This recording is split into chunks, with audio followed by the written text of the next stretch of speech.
Om Swastiastu.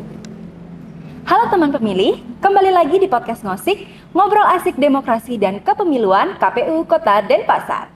Nah, karena hari ini kita lagi spesial memperingati Hari Kartini, jadi podcast kita hari ini seputar sosok Kartini nih. Temanya adalah kontribusi Kartini modern dalam menjaga demokrasi. Tapi sebelum kita mulai nih ke dalam podcastnya, izinkan saya perkenalkan diri terlebih dahulu. Perkenalkan saya Zelda yang akan menemani teman pemilih di rumah selama podcast hari ini.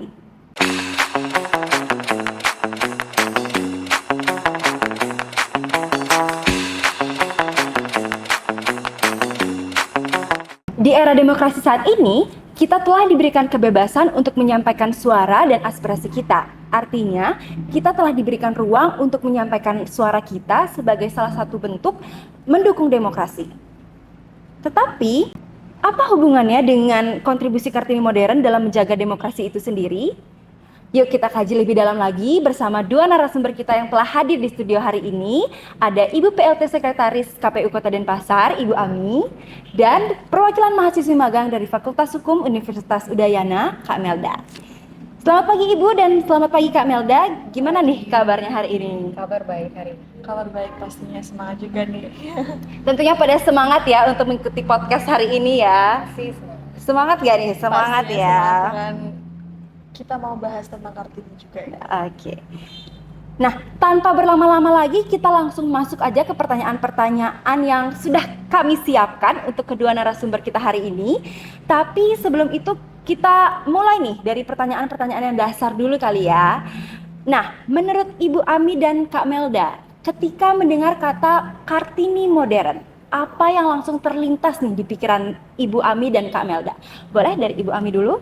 Baik, terima kasih Zelda. Jadi kalau kita bicara tentang Kartini modern, kita pasti tidak lupa dengan nilai-nilai yang sudah ada dari Ibu Kartini itu sendiri. Cuma bedanya adalah apa yang nilai-nilai yang pernah diperjuangkan Kartini di masanya, diperjuangkan di zaman yang sekarang pastinya berbeda dengan zaman dulu. Jadi nilai-nilai yang sudah pernah semangat-semangat Kartini yang digaungkan waktu itu antara lain cerdas, berwawasan, kemudian selalu berpikir kritis dan empati, termasuk nilai-nilai positif lainnya itu tetap bisa kita lakukan di zaman modern ini. Jadi intinya Kartini modern itu tetap ada, tapi hanya perjuangannya saja yang berbeda disesuaikan dengan zaman. Betul. Semangatnya masih sama ya Ibu ya, cuma sama. memang fokus perjuangannya sudah berbeda. Betul. Kalau dari Kak Melda sendiri, Kartini modern itu apa sih menurut Kak Melda? Oke, saya sendiri setuju sama Ibu Ami. Sedikit menambahkan saja, kalau menurut saya Kartini modern itu adalah perempuan masa kini yang pastinya memang berwawasan, pastinya berpikir kritis dan juga berani memiliki kesadaran untuk terjun langsung aksi mengenai demokrasi ini. Jadi semangat Kartini itu tidak hanya sebagai simbol, tapi kita juga melanjutkan mengenai tindakannya di era digital ini. Apalagi medsos sudah bertebaran di mana-mana ya. Gitu. Oke, Kartini modern itu lebih berani menyuarakan pendapat mereka di ruang publik ya. Nah, selanjutnya nih, kita lanjut nih ke pembahasan yang lebih dalam sedikit ya. Pertanyaannya nih, menurut Ibu Ami dan Kak Melda, apakah warisan pemikiran Kartini masih relevan di tengah perkembangan media sosial dan politik digital saat ini?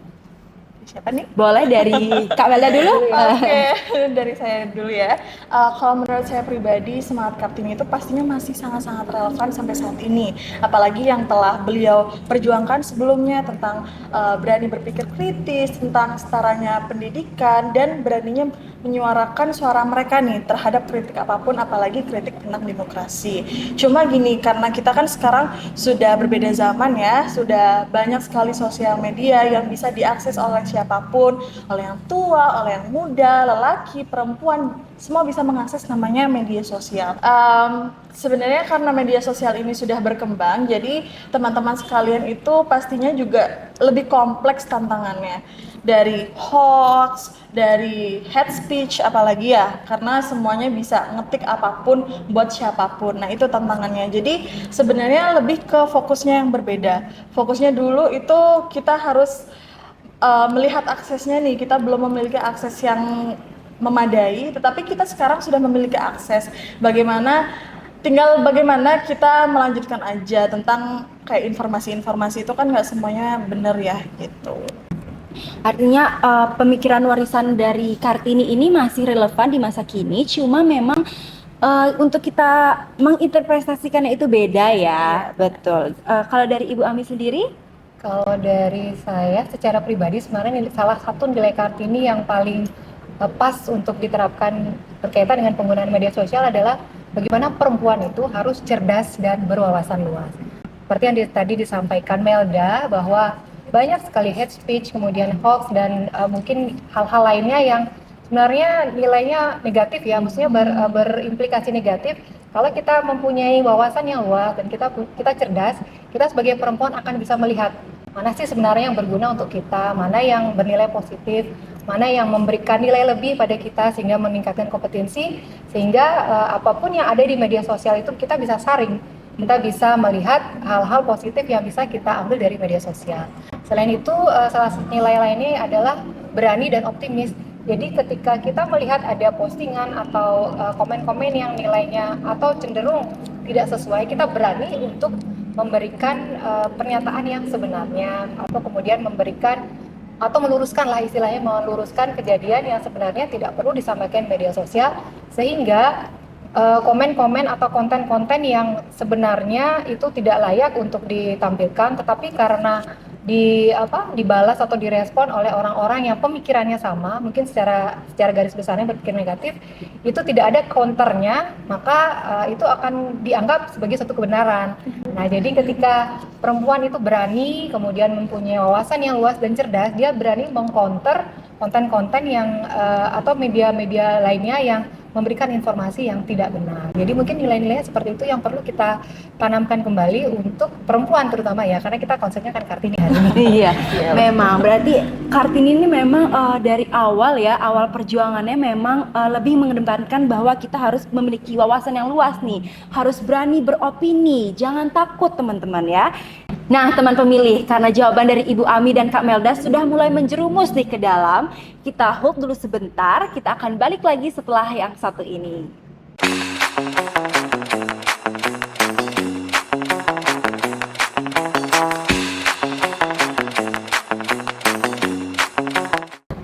Oke teman pemilih, kembali lagi nih bersama kita ya. Nah teman pemilih, setelah tadi kita membahas mengenai seperti apa sih Kartini modern itu dan bagaimana nih warisan dari Kartini modern itu diterapkan di masa kini, sekarang saya ada pertanyaan untuk Ibu Ami nih. Ya, Menurut Ibu Ami, dalam konteks Kartini modern, bagaimana Komisi Pemilihan Umum, khususnya di Kota Denpasar, memastikan fasilitas dan ruang partisipasi yang tersedia mampu mendukung perempuan untuk berpartisipasi dalam lembaga penyelenggara pemilu? baik, terima kasih Zelda. Jadi sebelum saya masuk ke jawaban, saya ingin menjelaskan dulu bahwa Komisi Pemilihan Umum itu terdiri dari dua unsur. Yang pertama ada jajaran komisioner yang diseleksi setiap 5 tahun sekali. Nah, jajaran komisioner ini tugasnya adalah memberikan kebijakan. Jadi mengarahkan kemana sekretariat akan melakukan kegiatan. Dan berikutnya ada unsur sekretariat yang terdiri dari ASN, jadi PNS dan P3K. Nah, kebetulan karena saya sendiri di sekretariat adalah memberikan dukungan atau memfasilitasi kebijakan-kebijakan yang dilakukan oleh komisioner.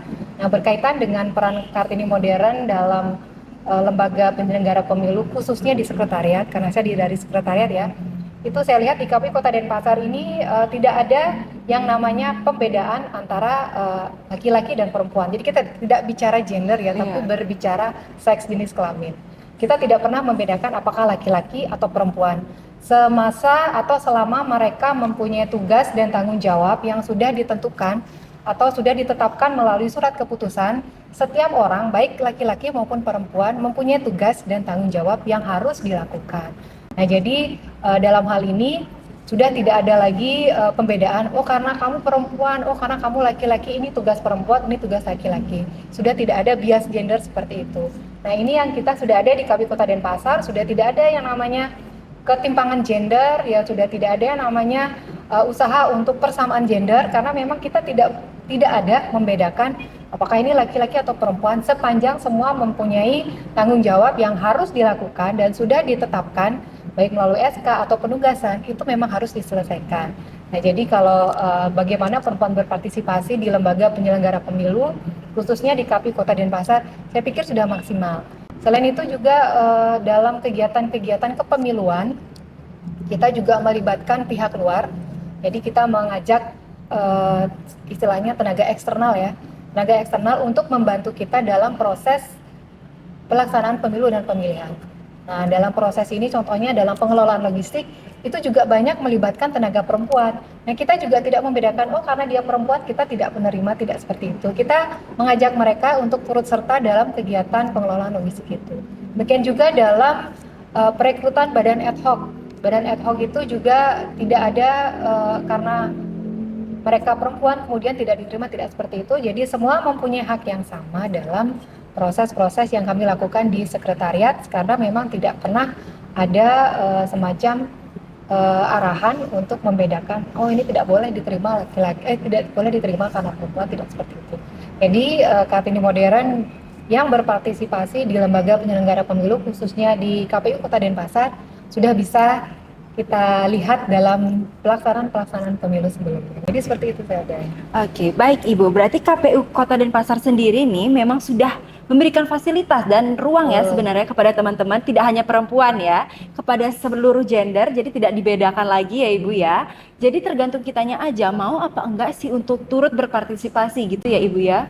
Betul, jadi kebetulan kalau di KPU Kota Denpasar, khususnya di Sekretariat KPU Kota Denpasar, ini perempuan dan laki-laki punya kemampuan yang memang diusahakan gitu. Jadi semua berusaha menampilkan kompetensi yang dimiliki semaksimal mungkin. Jadi tidak ada yang merasa karena kamu perempuan, kamu tidak boleh melakukan ini, atau istilahnya ditahan atau tidak diberikan ruang untuk berpartisipasi, tidak ada seperti itu. Jadi kalau khususnya di Sekretariat KPU Kota Denpasar, partisipasi untuk perempuan tetap diberikan ruang.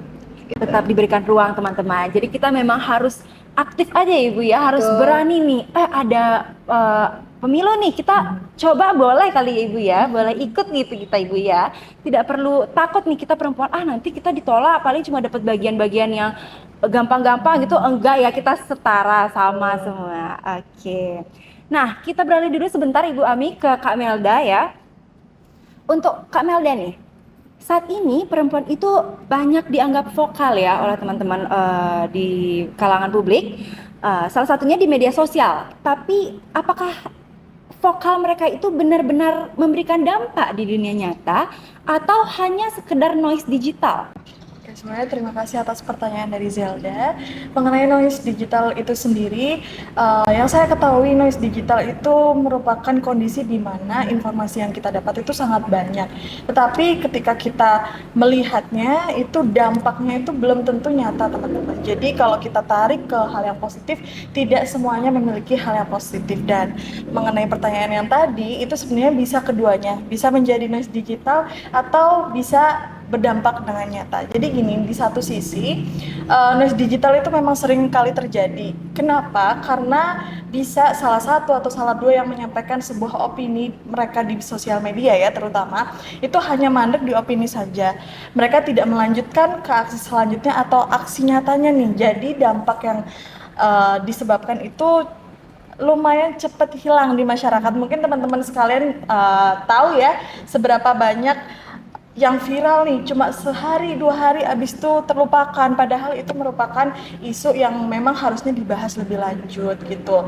Jadi ya bisa jadi noise digital, tapi di sisi lain juga kita tidak bisa meremehkan namanya sosial media, karena banyak sekali isu-isu perempuan yang memang naiknya itu di sosial media, yang awalnya dari unggahan satu atau dua orang aja, lalu mendapatkan perhatian publik sampai bisa juga direspon oleh pembuat kebijakan gitu. Jadi media ini sebenarnya itu kan sebagai alat ya, bukan sebagai tujuan akhir kita. Jadi tinggal kita bagaimana mengolah suara tersebut, hanya mandek di opini saja atau bisa nih dilanjutkan ke aksi-aksi atau gerakan lainnya seperti itu.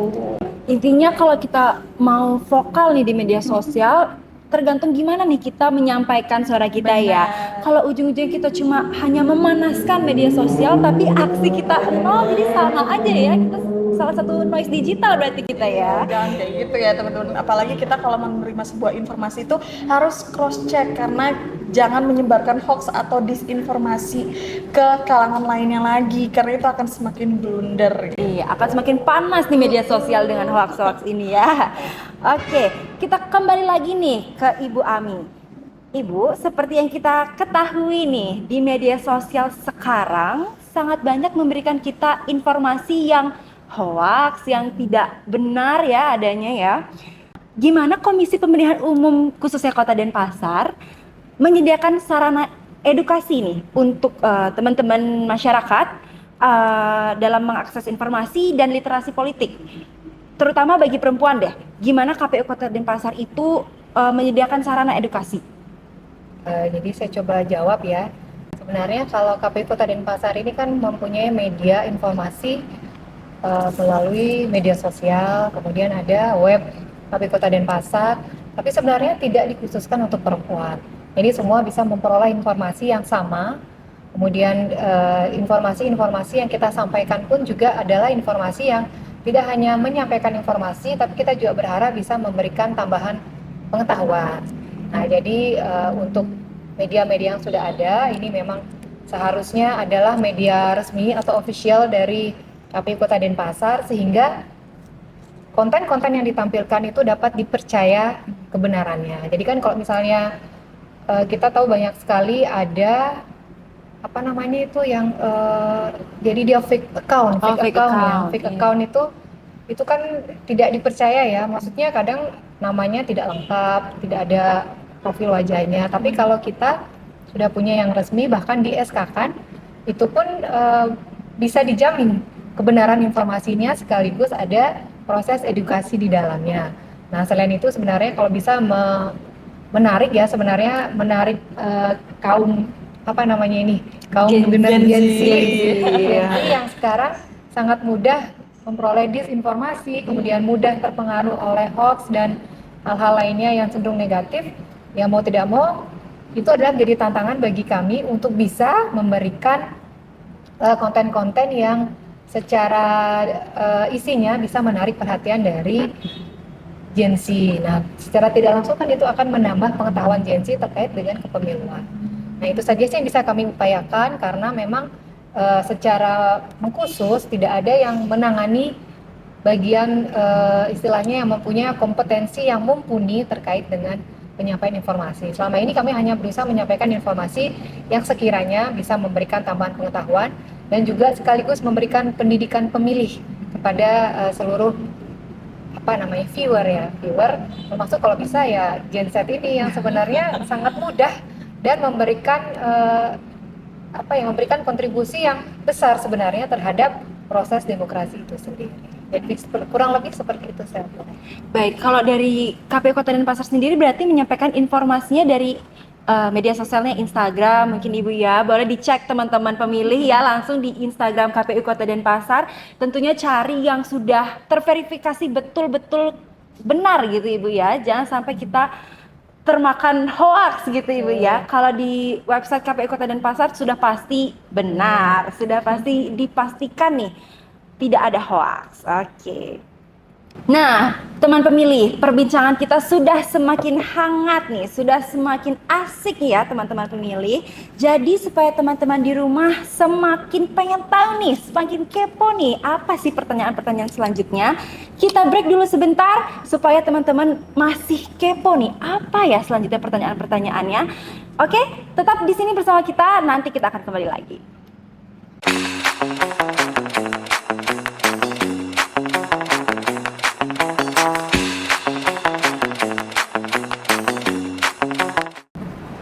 Oke teman pemilih, kembali lagi nih bersama 3 orang di sini nih. Tapi sayangnya ini adalah sesi terakhir kita nih hari ini. Karena kalau kita lanjutin terus nih kayaknya perbincangan kita hari ini kayaknya nggak habis-habis ini teman-teman pemilih ya. Bisa sampai 3 hari nih kita podcast di sini ya, tidak selesai. Iya, sampai serunya. Iya, sampai malam ini kita bisa di sini ya.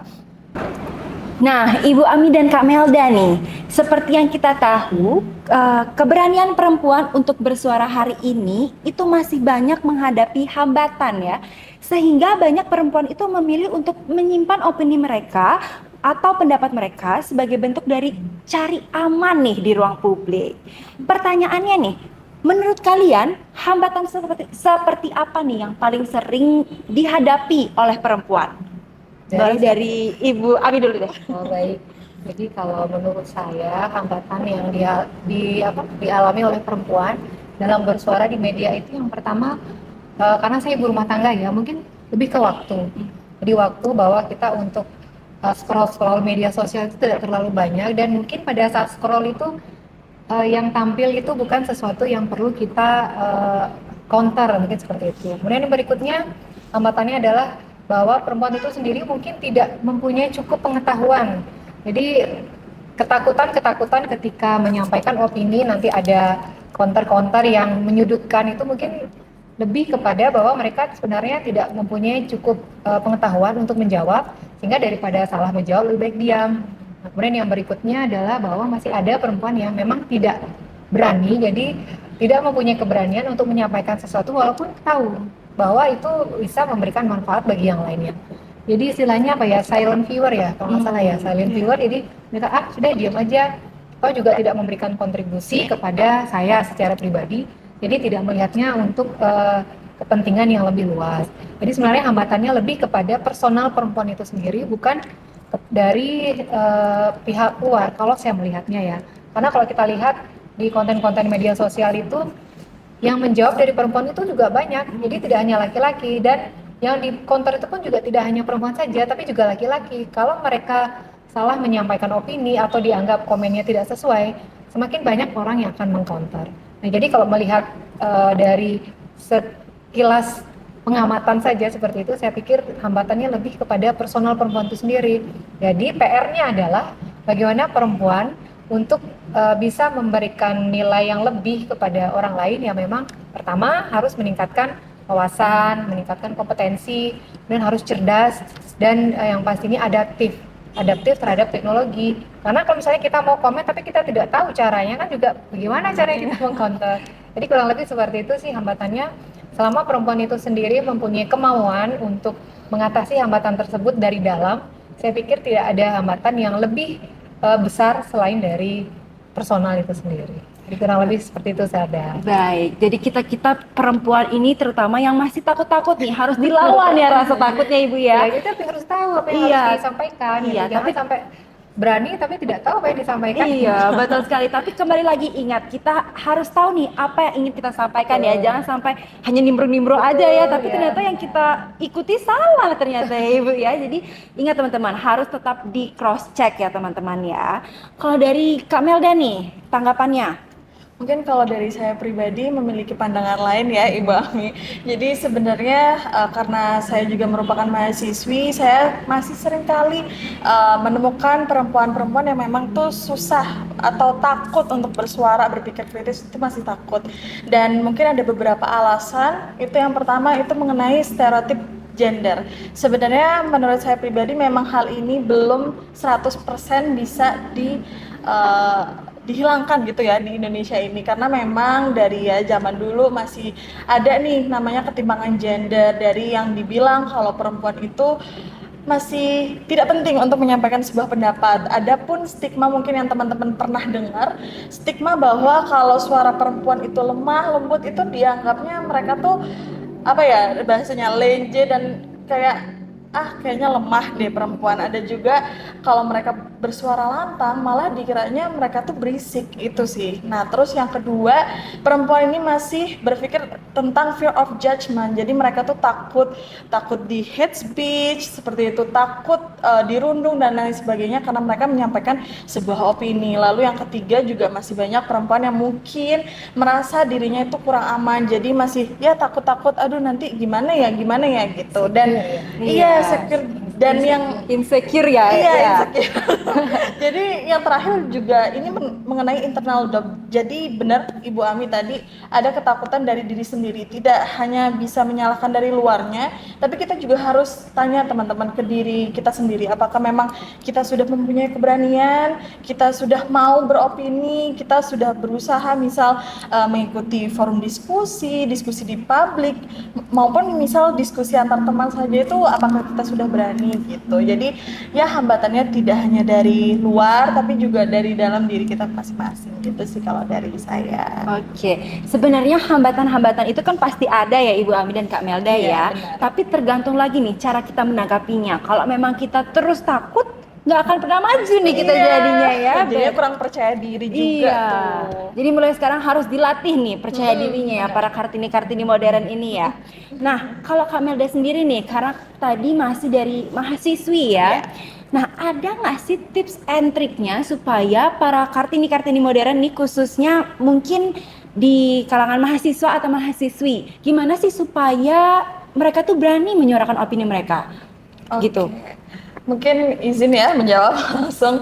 Jadi kalau tentang tips and trick, sebenarnya menurut saya pribadi tidak jauh-jauh dari dua hal. Yang pertama itu pastinya tentang kesadaran. Ini nggak melihat perempuan ataupun laki-laki. Mengenai kesadaran itu pastinya dari diri kita masing-masing, teman-teman. Meskipun nih misal lingkungan kita ngomong A, B, C, tapi kalau memang kita sedari awal tidak mau untuk menyadarkan diri, itu nggak akan bisa gitu. Dan sebenarnya gini, kalau udah nih sadar gitu, sudah memiliki opini, tapi banyak sekali perempuan itu yang masih overthinking ya. Ibaratnya kalau Gen Z overthinking, OVT. Banyak yang berpikir, ya apakah opiniku ini penting ya? Apakah opini aku ini begini ya? Jadi masih terus-terusan berpikir seperti itu. Jadi mungkin langkah yang kecil itu bisa dimulai dari kelas, teman-teman.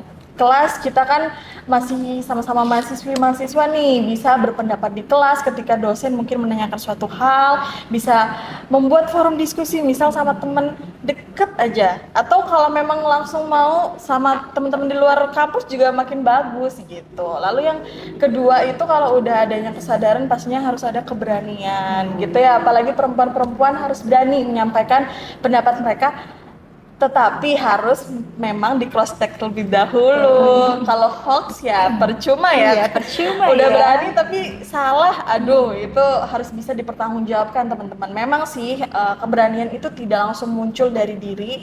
Jadi memang harus dimulai sedikit-sedikit dari hal yang kecil. Tapi memang kalau sudah sadar dan juga berani, pastinya teman-teman harusnya sudah mau sih menyuarakan apapun itu, asal benar dan juga di cross check kembali, asal tidak menyebarkan hoax gitu. Oke, sebenarnya kita ini bisa mulai dari yang kecil-kecil dulu ya, dari cuma sama benar. temen nih, dari temen dekat atau pacarnya nih, mungkin Iya. bisa ya berdiskusi ya, gitu ya. Jadi intinya kita harus berani aja nih teman-teman. Tapi berani dalam artian kita berani mengutarakan aspirasi atau suara kita yang sudah pasti benar gitu ya. Iya, benar. Nah, Ibu Ami nih, jika kemudian kita kaitkan dengan semangat Raden Ajeng Kartini nih ya, menurut Ibu Ami sebagai salah satu Kartini modern juga nih di KPU Kota Denpasar ya, nilai apa yang paling penting diterapkan perempuan dalam berpartisipasi di pemilu nanti? Jadi kalau menurut saya sebagai orang yang terlibat dalam proses di balik pelaksanaan pemilu, itu yang pertama perempuan itu ya yang pastinya harus cerdas dan berwawasan, dan harus berani dan optimis, dan yang berikutnya tetap mempunyai empati. Jadi kalau nilai-nilai Kartini kan tetap mempunyai empati, kemudian penuh kasih sayang. Nah, kenapa? Karena kalau kita melihat proses-proses pemilu sebelumnya, itu perempuan kan tidak dibatasi untuk bersuara. Jadi silakan, selama perempuan itu sendiri seperti yang disampaikan Melda tadi, mempunyai keberanian untuk menyampaikan, dan benar, itu saya pikir adalah salah satu tips dan triknya. Jadi perempuan itu sendiri juga dengan semangat-semangat Kartini yang ada itu seharusnya tidak mempunyai ketakutan untuk bersuara atau berpartisipasi dalam pemilihan.